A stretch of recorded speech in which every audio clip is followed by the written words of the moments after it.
intelligence used to be the spy who stole the secret, gave it to the general, and he won the battle. And that's the tradition of intelligence ever since biblical times, when Joshua sent some people into Jericho to spy out the land.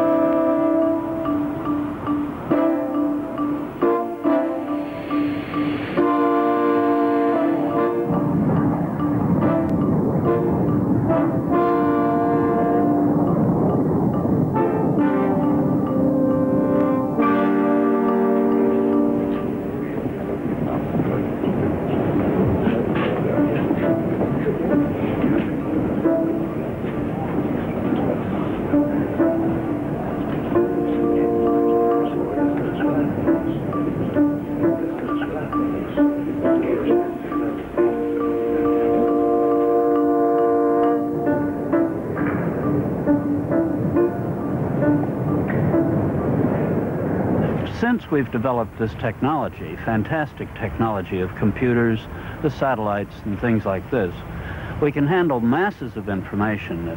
Formerly you had to have a lot of clerks trying to remember things or keeping little card files. And we can interrelate information, connect it to things that we learned from one part of the world. We can connect it with another part very easily and quickly. And then, of course, the new access of the satellite photographs, which allow us to look at things deep into areas from which we're prohibited. And the electronics of it, being able to determine what a Soviet missile looks like, how many warheads it has, things of that nature. So that we now know so much more than we ever did. We don't ask a spy to slink out of Hong Kong and go up to the Manchurian border and tell us what's there. We look down on it and we count the tanks, we count the troops, we count the artillery on both sides so that we know.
We're standing in front of Killingworth, which is one of the Soviet listening posts in the United States. We can't see anything from the road, but the house is back there, and in the roof, in the attic of the house, people are listening to American telephone conversations. Many telephone conversations in the United States are sent by microwave from one tower to another. The danger is that anyone with a very sensitive radio receiver can intercept these telephone conversations and listen to them and pick up the information that is in them. This is what the Russians are doing, and the information that they are seeking is not one dramatic piece of revelation about the new MX missile or the Minuteman missile, but little bits and pieces of indications of new advances in technology which would enable them to know which are the fruitful ways in which Americans are working on different things, and to use these indications as suggestions for their own research, thus saving them a great deal of time and money. Well, I think if you look at any Soviet installation in this country or in many others, you'll find considerable antennas on the roof, and more than is necessary to look at the daytime soap operas, I think. They listen to the material, and Of course, in a country as big and as highly developed as this, really critical information is enormously difficult to find because it's covered with so much other things. You listen to the phones and it's all grandmother calling grandchild, and picking out a particular point is very difficult until the computers came along.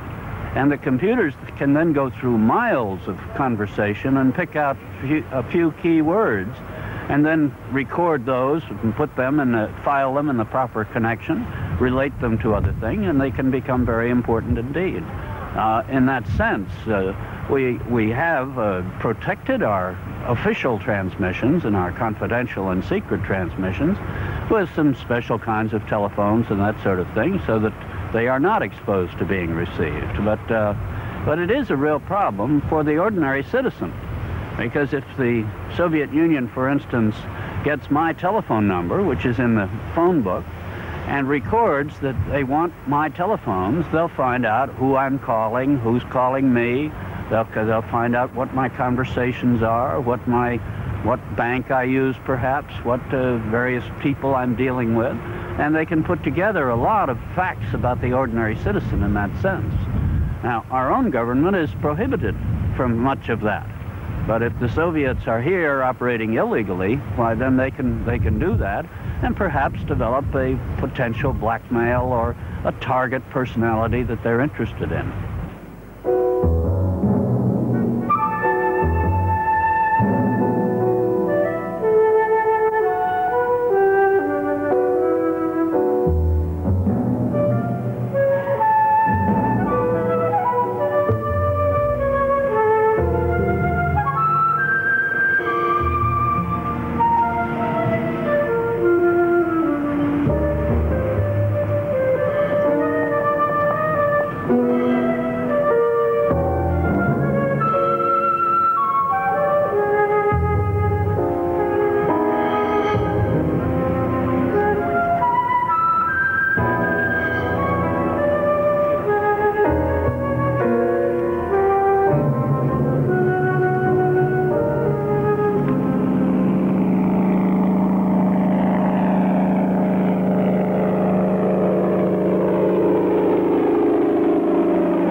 Well, I've been a correspondent and a writer for many years, covering the Soviet Union, covering communist countries, places of that kind, and I always assumed that simply by the nature of my work that there probably would be a file in the FBI concerning these contacts, and possibly in the CIA as well.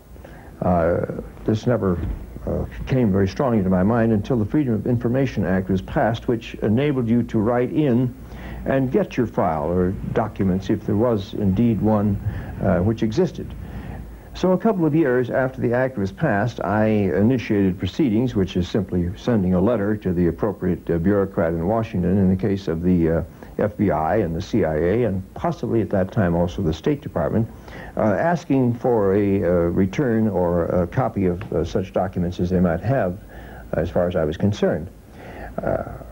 After, in the case of the FBI, I think perhaps almost a year, I did indeed get a very large, fat file of documents going all the way back. Well, the first one was 1940, covering most of my career, actually, as a foreign correspondent. At the same time, I received a notice or a letter from the FBI, and later a similar one from the CIA, saying that they were returning these documents, but certain other materials which had been provided them by the NSA, the National Security Agency, they were referring to that agency to see whether or not they might be released. I think this is probably the first time I became really fully conscious of the fact that there was something called the NSA.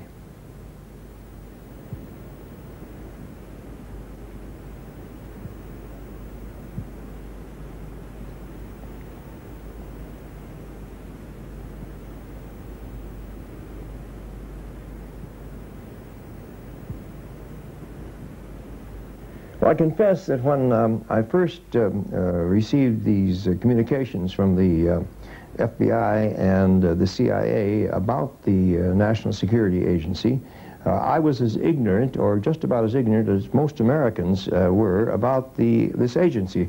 I vaguely knew there was such an agency in existence, but so far as specifics were concerned, I knew nothing about it. I knew that its general function, obviously, was the gathering of intelligence information, and I assumed that most of this was being done electronically, but that's about it. I had no notion of its extent or anything else.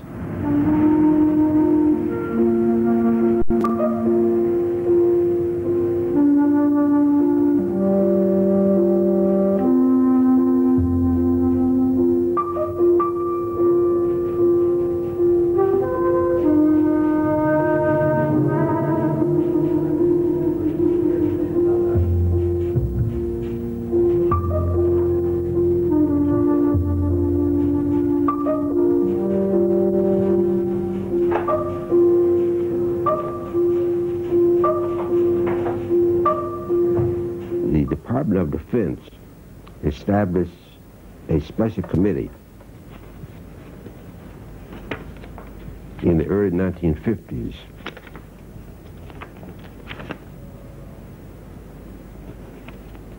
to look into the possibility of the creation of a new agency.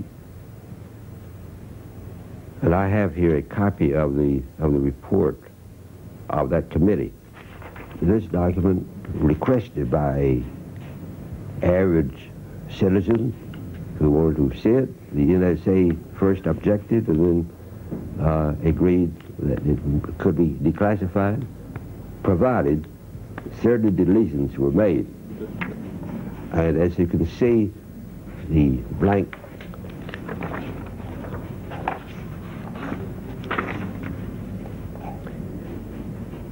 some of it you can read, some you are not able to read.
The FBI is the internal security arm and investigative arm of the government for both regular crimes and also for security matters.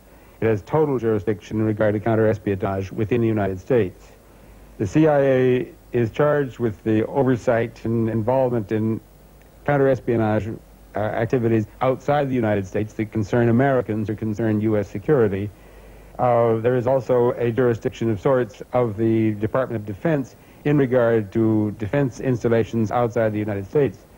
In all of this, the NSA plays a rather different kind of role because it is not an investigative agency, it's a collection system. It has its antennae, its sensors spread around the world, and it sucks in information, it processes it to make it usable, to make it understandable, and then makes it available to others. But the NSA is not really directly involved in operations of counter-espionage or counter-subversive or whatever security operations of any sort. It simply acquires the information and makes it available to the FBI or the CIA or other parts of the Department of Defense as appropriate. It's not an action organization. It's people who are probably more in number than those of the CIA, in fact I'm sure they are, and whose equipment costs a good deal more money. Nevertheless, is an absorber. It doesn't do anything active at all. It just sits and listens. And that's all. Well, the NSA is, without doubt, the largest, most secretive spy agency in the United States and probably the world. Its budget, we think, is something like $4 billion. $4 billion. It's far bigger than the CIA or the FBI. What makes it scary to me is that it's kind of an outlaw. It's outside the law. In this country, an agency, even the CIA, there is charter legislation spelling out what it should do and should not do and how it operates. There's charter legislation for the FBI, for the Agriculture Department, what have you. NSA has a secret executive order that spells out what it's supposed to do. And it has this enormous amount of money, and it eavesdrops on governments and industries all over the world. And it eavesdrops on conversations and telecommunication messages coming in and out of the United States. And it's a very, very powerful agency that can have a very, very real impact on policy in a very secretive way.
Our main dissatisfaction concerns some of the practices the United States uses in gathering intelligence information.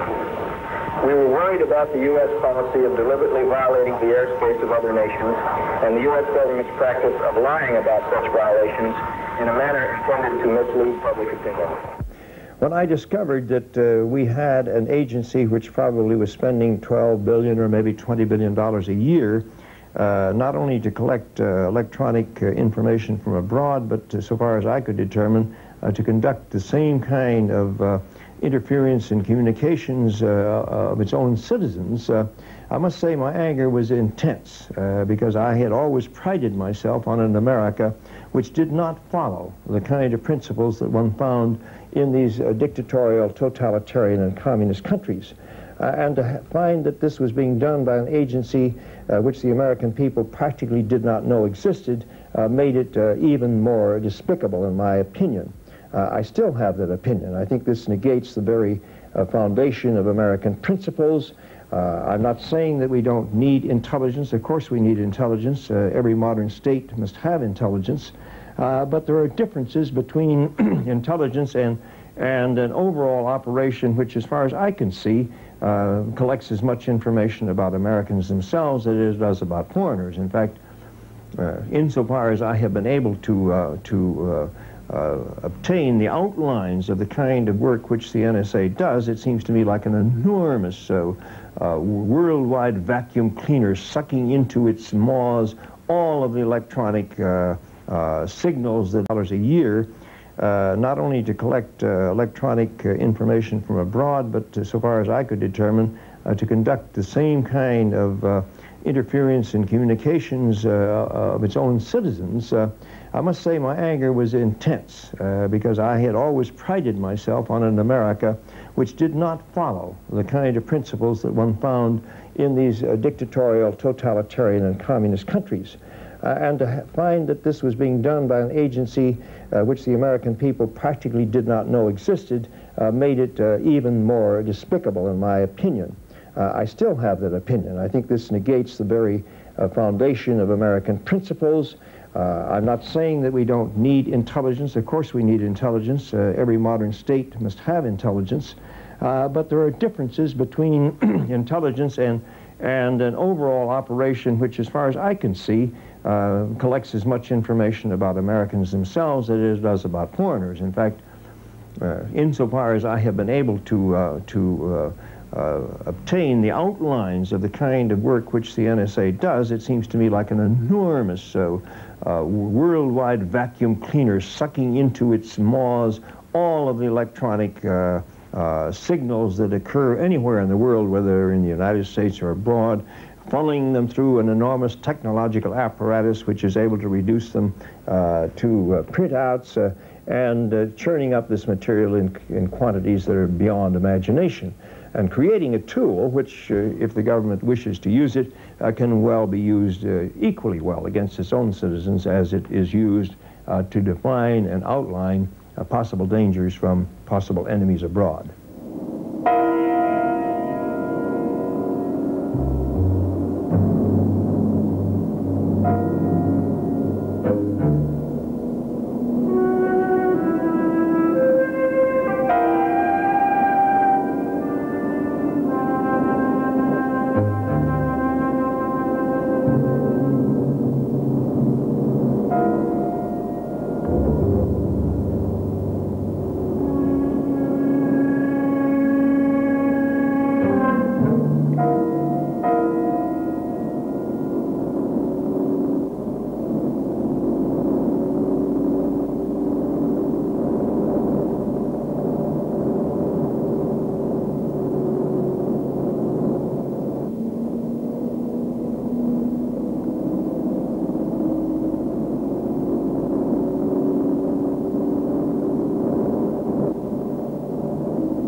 In the ordinary course of events, the Defense Department, for example, is much more interested in the military capabilities of the Soviet Union than it is about the activities of American dissidents overseas. What happened during the Vietnam War was that first President Johnson and then President Nixon simply could not believe that the massive opposition to the war was not influenced by the Soviet Union. And every time the intelligence community came up with a report saying that they couldn't find any evidence of Soviet influence on the anti-war movement, first President Johnson and then President Nixon said, look harder, look deeper, and consequently the surveillance became more intrusive. And one of the most intrusive forms of surveillance was to step up NSA activities in this area.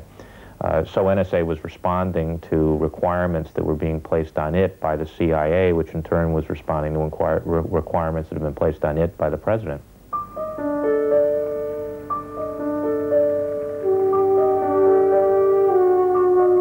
We are taking our boys, our companies, some of them with unformed opinions, some of them with more formed opinions, and we are forcing them to kill, kill, kill. And we call this saving liberty.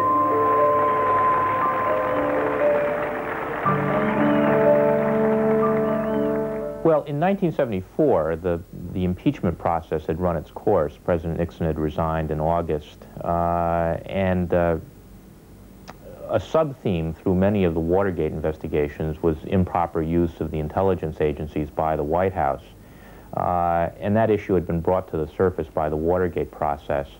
Then, after the president was impeached, in December 1974, Seymour Hersh of the New York Times disclosed the fact that the CIA had had a program to monitor the anti-war movement and it included, among other things, opening vast numbers of pieces of mail of United States citizens. This disclosure of CIA surveillance of a domestic political movement coming on top of the Watergate atmosphere triggered an explosion within the Congress that led to the setting up of the Senate Select Committee chaired by Senator Church, and a little bit later the House Select Committee chaired by Congressman Pike. And these committees, through their investigations, and particularly the investigation of the Senate Committee, which was enormously broad-ranging and quite thorough for a congressional investigation, brought to light masses and masses of information about the activities of the intelligence community. And one of the things that came to light in the course of all this, which no one really had known anything about prior to this, was NSA's practice of intercepting the messages of American citizens. I was head of CIA and went through those investigations and investigated myself as well. What we found was a few cases over 25 years in which CIA had done things it should not. Now, how do you tell what it should not do?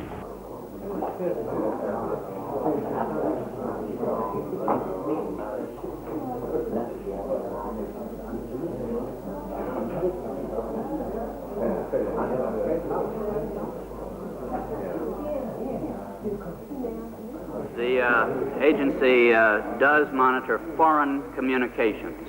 How do you define foreign communications? I think it is communications that go abroad or are abroad. I think that the object is... Does it involve a United States citizen at one end? On some occasions, that cannot be separated from the traffic that is being monitored, I believe. This seems to be a very, very clear violation of the Constitution, the First and Fourth Amendments of the Constitution, and it seems to me that it's a clearly illegal in a number of statutes. It seems to be very clear that there is still illegality going on here, and I think this is the case. There were certain cases in which we violated that rule, but if you look at the actual cases as distinct from the propaganda about it, you find that the only cases of reading our mail, our citizens' mail, was mail to and from the Soviet Union. That was about it. That was the only mail we read. Certainly wrong. We should not have done it. But to give the impression that every citizen's mail was being read is just not so. And we did wiretap some people without authorization. But when you look at that, you find that most of those people were former or actual employees of CIA that we had had reports were in contact with some foreign intelligence service. Wrong, but still a very limited violation of the proper rights.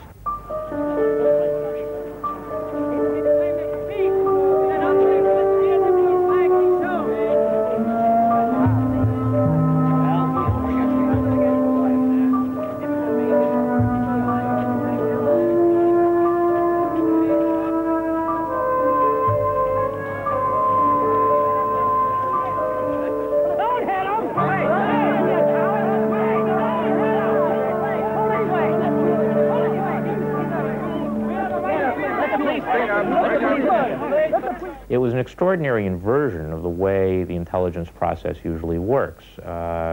Typically, you attempt to identify Soviet influence by looking at the Soviet agents you know about and who in the United States they may be having contact with here. During the anti-war movement and what they called Operation Chaos, they turned that process on its head and tried to cover everybody in the anti-war movement who was having contact with foreigners to try to track down the Soviet agents that way.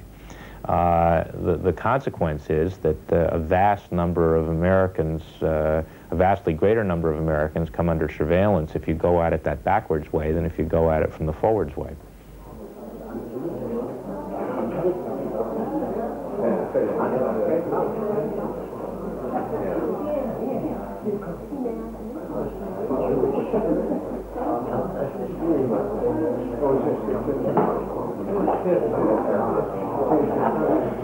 When you say that your operation is one of 6 real secrets, I would incline to agree with you if it were not for the fact that so much of what is happening in America is classified as top secret. We just drown in things labeled national security and top secret.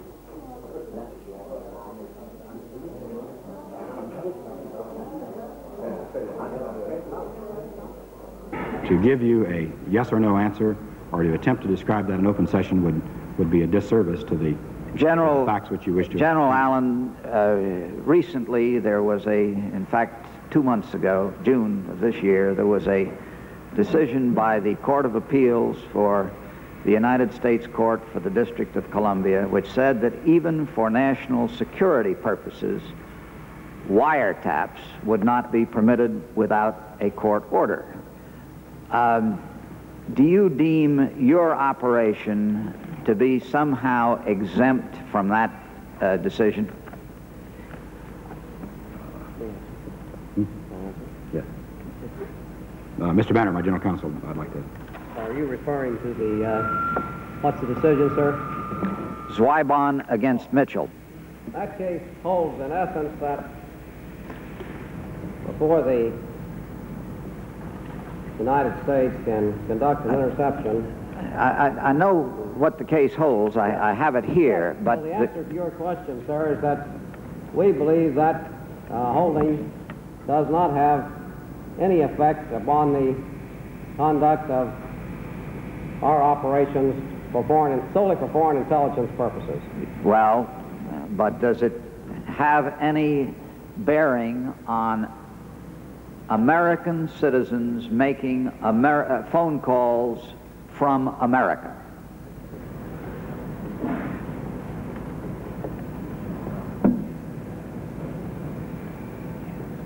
Yes, the case does. Where the call communication is a domestic communication.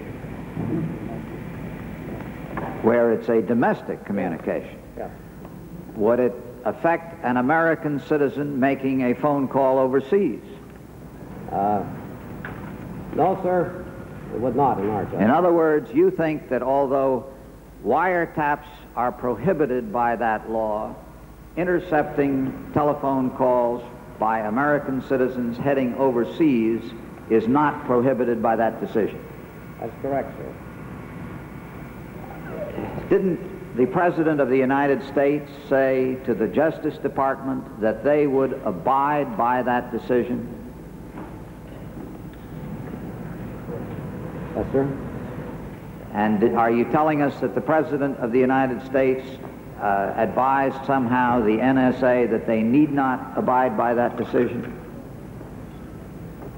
Our view is, Mr. Chairman, that that decision does not affect the communications intelligence operations which are exclusively for foreign intelligence purposes, of foreign communications. There was never any pretension that these Americans were being targeted to determine whether they were Soviet agents. The intelligence services knew quite well that they weren't Soviet agents. They just wanted, the point was to find out what the American peace movement was doing. Who hate you don't win unless you hate them. And then you destroy yourself. We leave with high hopes, in good spirit, and with deep humility, and with very much gratefulness in our hearts.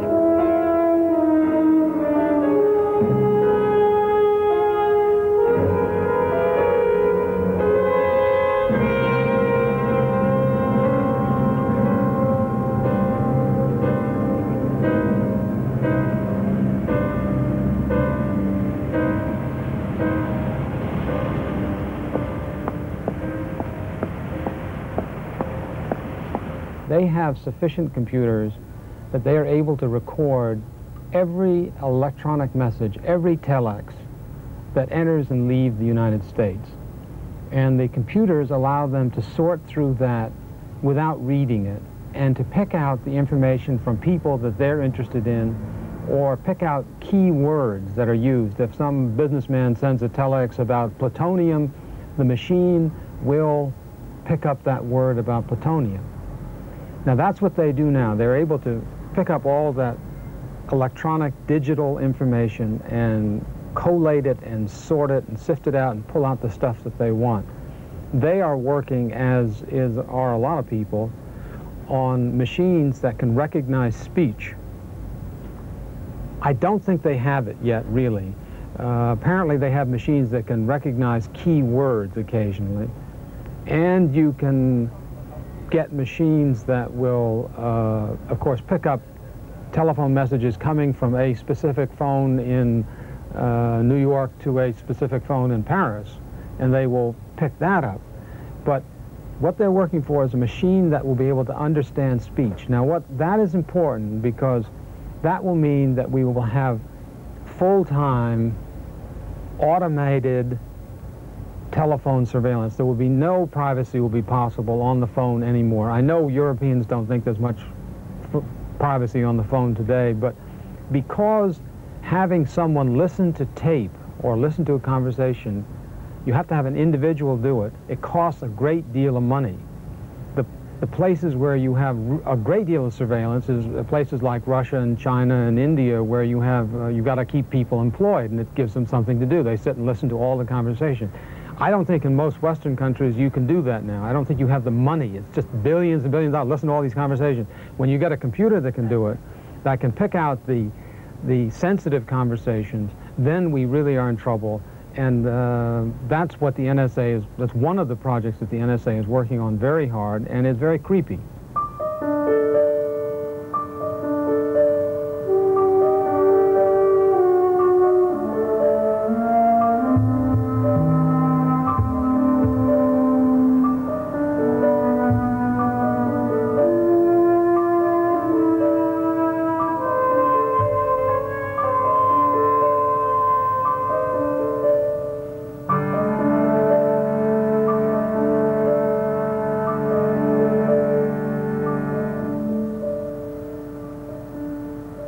I must say that one of the things which dismayed me most about the NSA case was that in the courts it has proved impossible to get any kind of limitation on the powers and activities of the NSA. It's been stonewalled, and the courts have upheld the position of the NSA.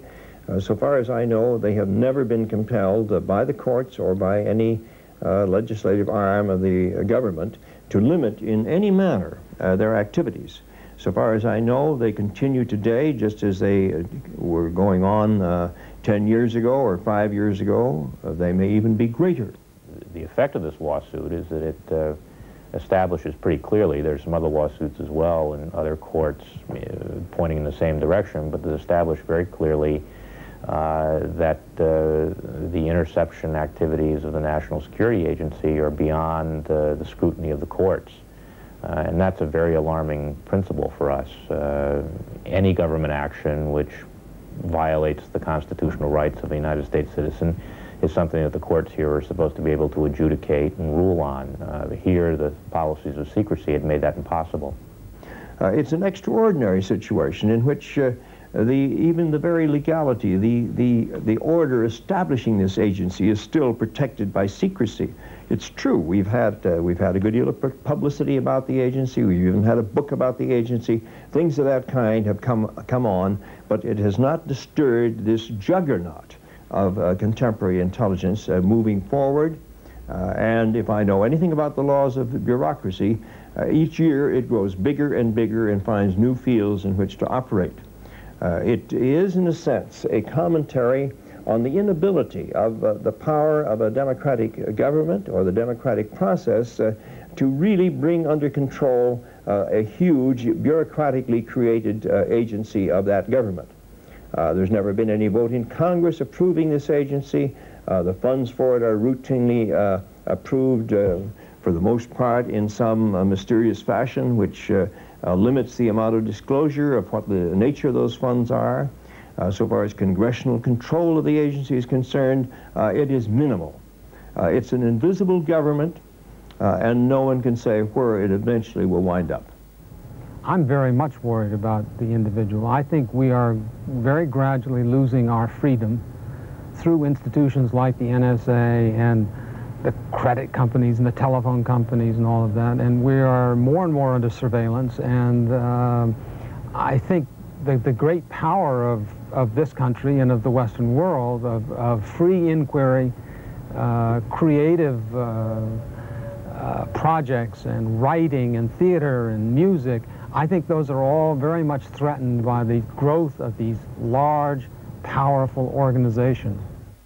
Well, at least as long as the memory of the investigations during 1975 stays, as long as people are at the agency who remember that, I think there's a strong desire to avoid that kind of experience again.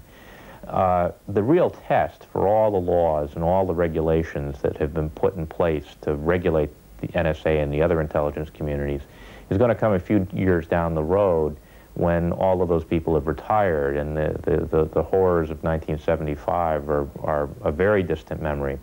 Then we're going to face a real test for this system of law that we've tried to construct in the last 10 years. And if that system doesn't work very well, one of the disastrous things is that the courts have removed themselves from playing a significant role in this whole process because of this deference to secrecy. So that if we do face a crisis in 5 years or 10 years, the courts, which are the traditional place for individuals to turn for protection in these situations, are going to be very weakened and disabled from playing the role they should play. I have no real assurance that they aren't picking up this conversation that we're indulging in here in New York, because they have the technical capability to pick up every little whisper, every little light bulb going on and off in whatever country you want to suggest.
Αν πάτε για